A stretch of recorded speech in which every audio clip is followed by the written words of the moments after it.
الحمد للہ رب العالمین والصلاة والسلام علی اشرف الانبیاء والمرسلین اما بعد فاعوذ باللہ السمیع العلیم من الشیطان الرجیم بسم اللہ الرحمن الرحیم۔ آج 10ویں سپارے کی تفسیر آپ بھائیوں کے سامنے بیان کی جائے گی۔ سورۃ الانفال اور سورۃ التوبہ یہ آپس میں بڑا گہرا ربط ہے ان کا موضوع کے اعتبار سے۔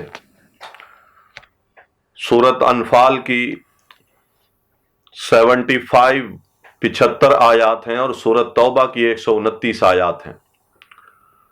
سورۃ انفال میں اللہ تعالیٰ نے ابتدا میں تو اہل ایمان کو آپس میں ایک دوسرے سے محبت قائم رکھنے کی تلقین کی ہے۔ مسئلہ یہ تھا کہ بدر میں جب مال غنیمت ملا تو بعض لوگوں نے بعد سے مال غنیمت میں اپنا حق زیادہ سمجھا، مال کی طرف دل مائل ہوئے، مال غنیمت جو آیا تھا، اور اس پر اپنا حق جتانے کے لیے کچھ لوگوں نے باتیں کی، تو اللہ تعالیٰ نے اس پر قرآن نازل فرمایا کہ یہ مال اللہ تعالیٰ کا ہے، یہ مال انفال، مال غنیمت یہ اللہ اور اس کے رسول کا ہے۔ اللہ تعالیٰ نے جو آپ کو فتح دی ہے، یہ فتح اللہ تعالیٰ کی خاص مدد سے ہے، تمہارا اس میں کمال نہیں ہے۔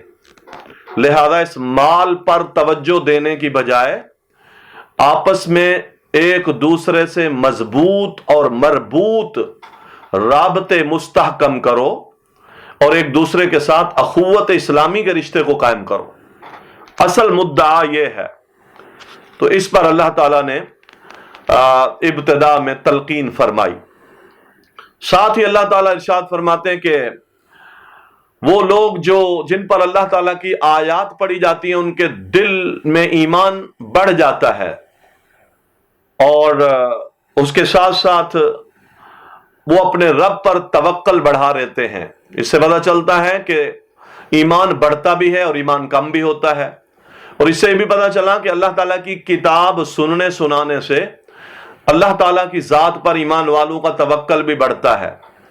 اور پھر ساتھ اللہ تعالیٰ فرماتے ہیں مومن تو وہ لوگ ہیں جو نماز قائم کرتے ہیں، اور وہ جنہیں اللہ تعالیٰ نے جو کچھ رزق دیا ہے اس میں سے خرچ کرتے ہیں۔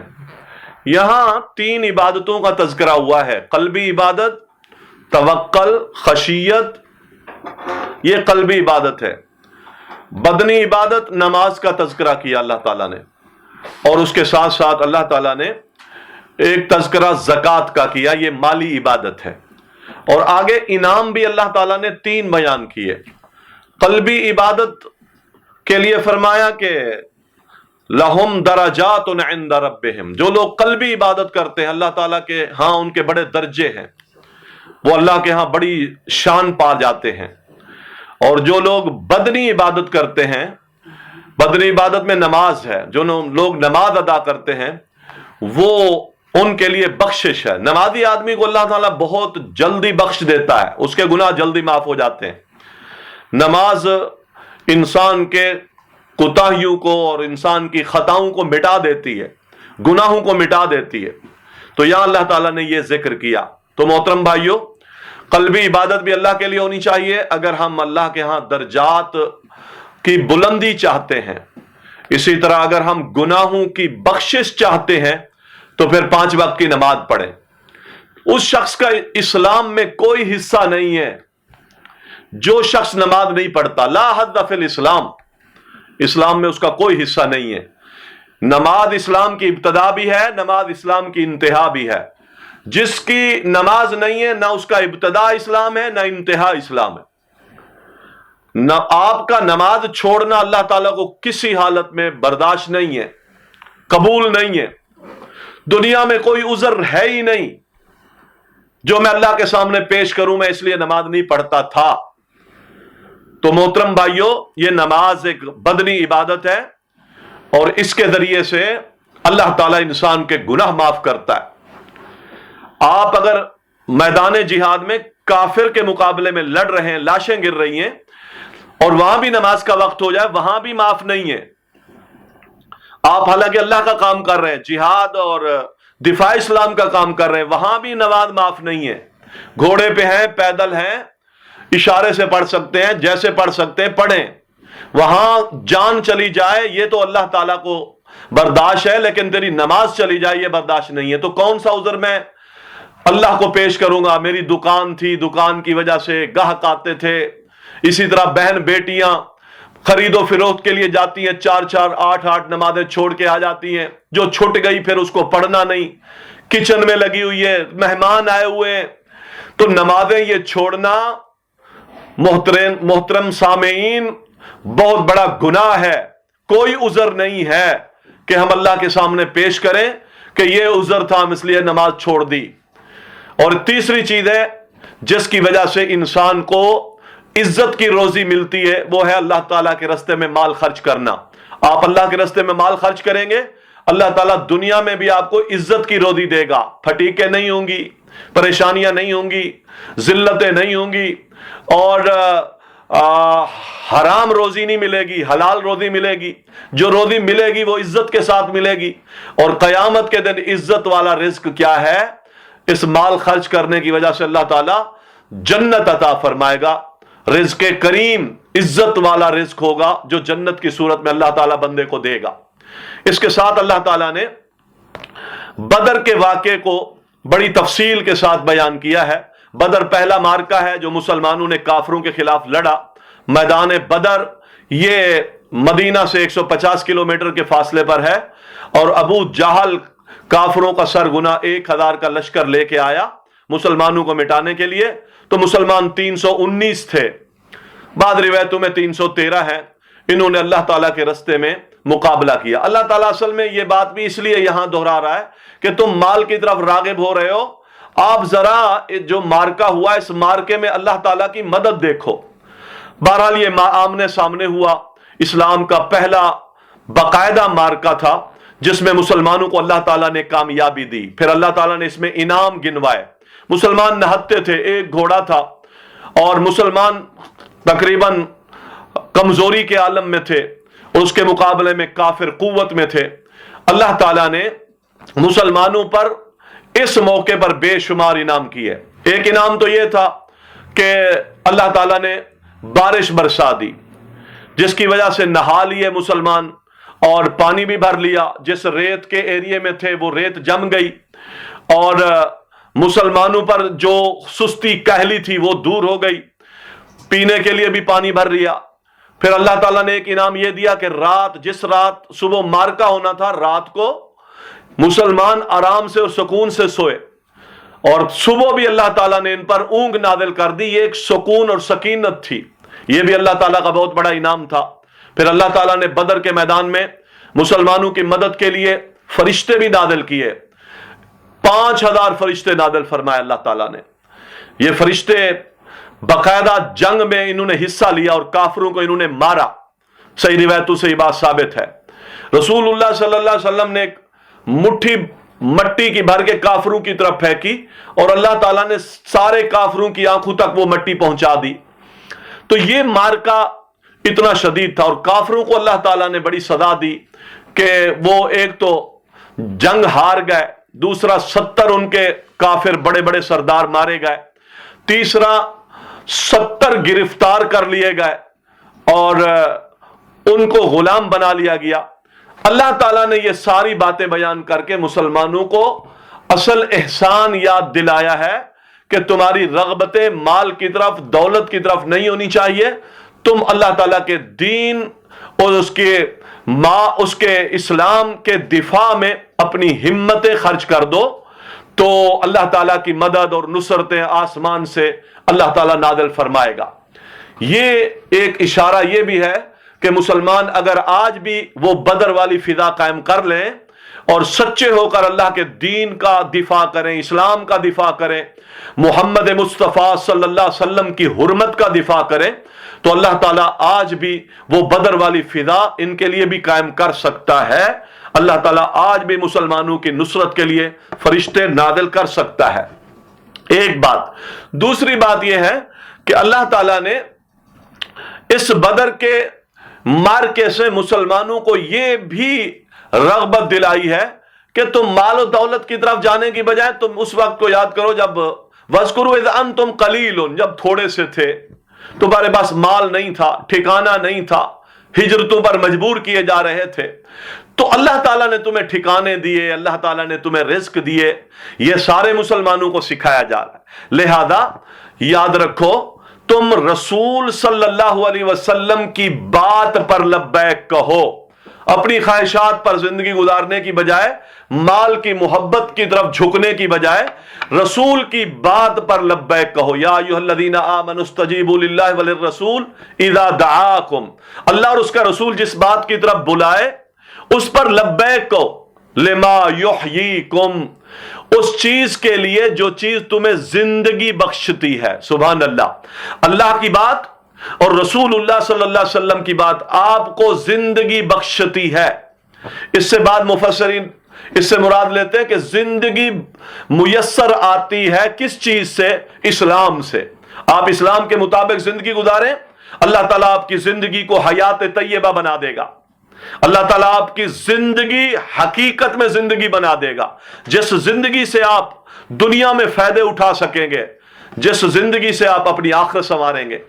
تو محترم بھائیو، اللہ اور اس کے رسول کی بات پر لبیک کہنا اور فرما برداری کے جذبے اپنے اندر پیدا کر لینا، یہ سکھایا گیا ہے اس موقع پر.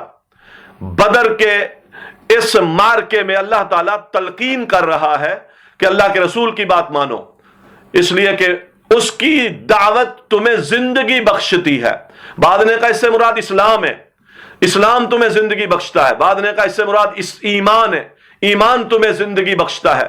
بعد نے اس سے مراد جہاد فی سبیل اللہ لیا ہے. یعنی اور اکثر کا یہی موقف ہے، اور یہ موقف زیادہ بہتر ہے. یعنی جہاد میں زندگی ہے. نبی تمہیں جہاد کی طرف بلاتا ہے، تربیت کی طرف بلاتا ہے، تمہیں رسول اللہ صلی اللہ علیہ وسلم کفر کے مقابلے میں تیار کرتے ہیں، تمہیں لڑائی کے پوائنٹ مہیا کرتے ہیں. لہذا اس پر لبیک کہہ دو، اسی میں تمہاری زندگی ہے. تو اہل علم کہتے ہیں کہ جہاد میں زندگیاں ہیں. کیا مطلب؟ یعنی اگر جہاد کے فریضے کو قائم رکھو گے تو دنیا میں جی سکو گے، اور اگر جہاد کرنا چھوڑ دو گے تو پھر کوئی زندگی نہیں رہے گی. جن قوموں نے یہ جہاد چھوڑے آخر وہ قومیں مٹ گئیں، اس قوموں پر ذلت پستیاں نازل ہو گئیں. بنی اسرائیل کی ذلت و پستیوں کے اسباب میں سے ایک بہت بڑا سبب یہی تھا کہ انہوں نے اللہ کے راستے میں جو جہاد کا حکم تھا اس جہاد سے انحراف کیا. رسول اللہ صلی اللہ علیہ وسلم کی ایک حدیث بھی ہے، آپ ارشاد فرماتے ہیں کہ اذا اخذتم اذناب البقر واذا تبعتم العینہ، جب تم سود کے کاروبار کرو گے اور گائے کی دموں کو پکڑ لو گے، کھیت کھلیان پر راضی ہو جاؤ گے، وَرَضِيتُمْ بِالزَّرْعِ، منڈیاں، گودام، مال دولت، دنیا سوارنے میں لگ جاؤ گے، وَرَضِيتُمْ بِالزَّرْعِ وَتَرَكْتُمُ الْجِهَادِ، اور اللہ کے راستے میں لڑنا چھوڑ دو گے. کفر کا حملہ اسلام پر، شاعر اسلام پر، قرآن پر، محمد ذیشان پر کفر کے حملے ہر طرف سے ہو رہے ہیں، کبھی کس شکل میں کبھی کس شکل میں. مسلمان آج دنیا میں جہاں کہیں بھی ظلم و ستم کی چکی میں پستی ہوئی جو آوازیں آ رہی ہیں، غور سے دیکھیں تو وہ آوازیں مسلمانوں کی ہیں، مسلمان مرد، مسلمان عورتیں. اور آج مسلمان حکمران، دنیا کے مسلمان حکمران آج اس پر ٹس سے مس نہیں ہیں. رسول اللہ صلی اللہ علیہ وسلم فرماتے ہیں جب تم ان ساری چیزوں میں پڑ جاؤ گے وَتَرَكْتُمُ الْجِهَادِ، اور جہاد کو چھوڑ دو گے، لَسَلَّطَ اللَّهُ عَلَيْكُمُ الذُّلَّةَ، اللہ تم پر ذلت مسلط کر دے گا، ذلتیں مسلط ہو جائیں گی. بنی اسرائیل پر ذلتیں مسلط ہوئیں، اللہ تعالیٰ نے کہا من و سلوہ ہے، کھاؤ پیو. اب تم دنیا کی مصروفیات سے فارغ ہو گئے ہو، لہذا رب کے راستے میں جہاد کرو. تو یہ قوم اس قدر سست اور کاہل ہو گئی، کھانے پینے میں شیر اور رب کا کام کرنے میں گیدڑ. اللہ اکبر. جہاد چھوڑ دیا، اللہ تعالیٰ نے ضربت علیہم الذلۃ والمسکنہ، نبی اسلام فرماتے میری امت کے لوگ بھی جب جہاد چھوڑ دیں گے تو اللہ ذلت مسلط کرے گا. لا ينزعه عنکم، اللہ یہ ذلت اس وقت تک تم سے دور نہیں کرے گا حتی ترجعوا الی دینکم، یہاں تک کہ تم اپنے دین کی طرف پلٹ آؤ.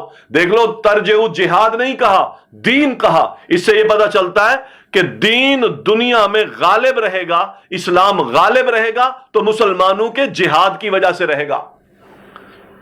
جہاد کا نام آتے ہی ہمیں بعض دفعہ کچھ شخصیات سامنے آ جاتی ہیں کہ شاید یہ ان کا کوئی کام ہے. یہ کام محترم بھائیوں، یہ اللہ کا کام ہے، یہ انبیاء کا کام ہے، یہ اسلام کی ترویج اور دنیا میں کفر کے نیست نابود کر دینے والا کام ہے. یہ فتنے کے خاتمے کا کام ہے، یہ انٹرنیشنل کام ہے، اور یہ قیامت تک ہوگا.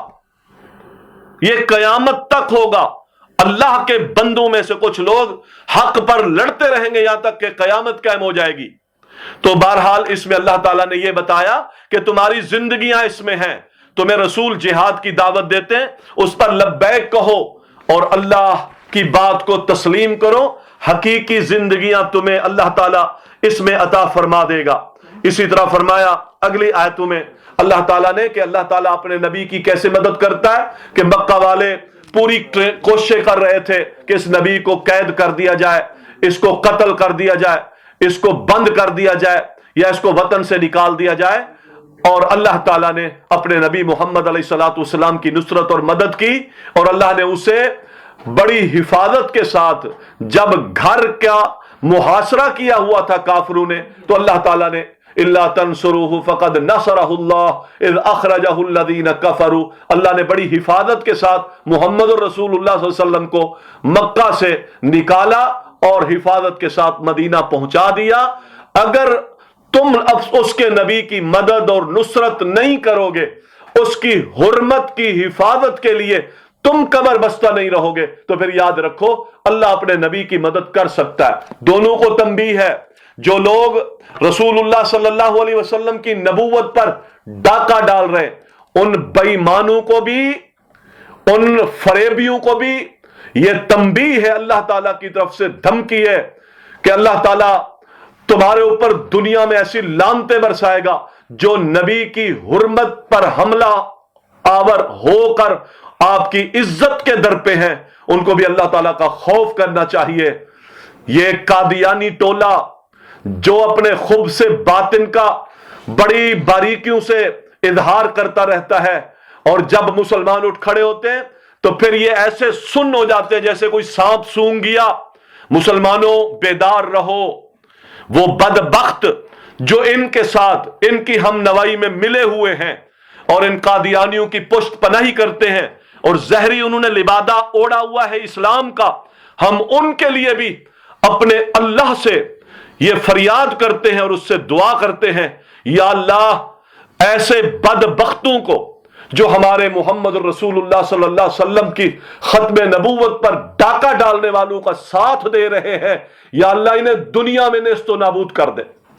یا اللہ ان کے عہدے ان سے سلب کر لے. یا اللہ ان کی عزتیں ان سے چھین لے. یا اللہ ان کو دنیا میں رسوا کر دے، تاکہ یہ دیکھیں انجام کہ محمد رسول اللہ صلی اللہ علیہ وسلم کی ختم نبوت پر ڈاکہ ڈالنے والوں کا ساتھ کیسے دیا جاتا ہے. لہذا ان لوگوں کو بھی میں اللہ کا ڈر دلاتا ہوں جو پس پردہ کسی بھی حالت میں کسی سورس کے ساتھ قادیانیوں کو کوئی قوت فراہم کر رہے ہیں. اللہ تعالیٰ ان پر اپنا عذاب نازل کرے. اور مسلمانوں تم بھی بیدار رہو.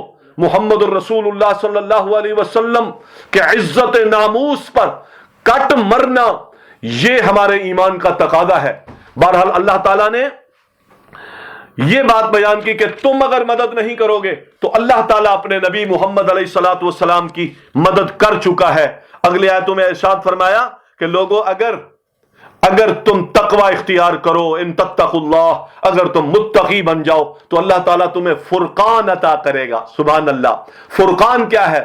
فرقان حق اور باطل کے درمیان فرق کرنے والی چیز اللہ تمہیں دے دے گا اگر تم متقی بن جاؤ، اگر تم رب سے مخلص ہو جاؤ، اگر تم اپنی آخرت سنوارنے کے لیے دنیا میں اعمال صالح کرنے لگ جاؤ، اللہ تعالیٰ تمہیں کیا دے گا؟ فرقان دے گا۔ فرقان کیا ہے؟ اللہ تمہیں وہ صلاحیتیں دے دے گا جس صلاحیت سے تم حق اور باطل کو پہچان سکو گے۔ اور بعض مفسرین نے اس کا معنی یہ کیا کہ اللہ تمہیں فرقان دے گا، متقی بن جاؤ، اللہ تعالیٰ تمہیں فرقان دے گا۔ کیا معنی فرقان کا؟ یعنی اللہ تمہیں اپنی قدرت کے معجزے دکھائے گا، جو کام تم سے نہیں ہو پاتے اللہ وہ کر دے گا، اللہ کی قدرت کے معجزے دیکھو گے۔ رسول اللہ صلی اللہ علیہ وسلم نے ابو ذر کو نصیحت کی تھی کہ اوصی کا بتقوی اللہ، تقوی کی دولت کو اختیار کر، متقی بن، اللہ سے ڈرنے والا بن، ظاہر اپنا باطن ایک کر لے تو کیا ہوگا؟ فَإِنَّهُ أَذِيَنَ لِأَمْرِكَ كُلَّهُ، اللہ تعالیٰ تیری زندگی کے سارے معاملات خوبصورت کر دے گا۔ اللہ تعالیٰ سے دعا ہے اللہ تعالیٰ ہمیں دین کو سمجھنے اور دین پر عمل پیرا ہونے کی توفیق عطا فرمائے۔ وَمَا عَلَيْنَا إِلَّا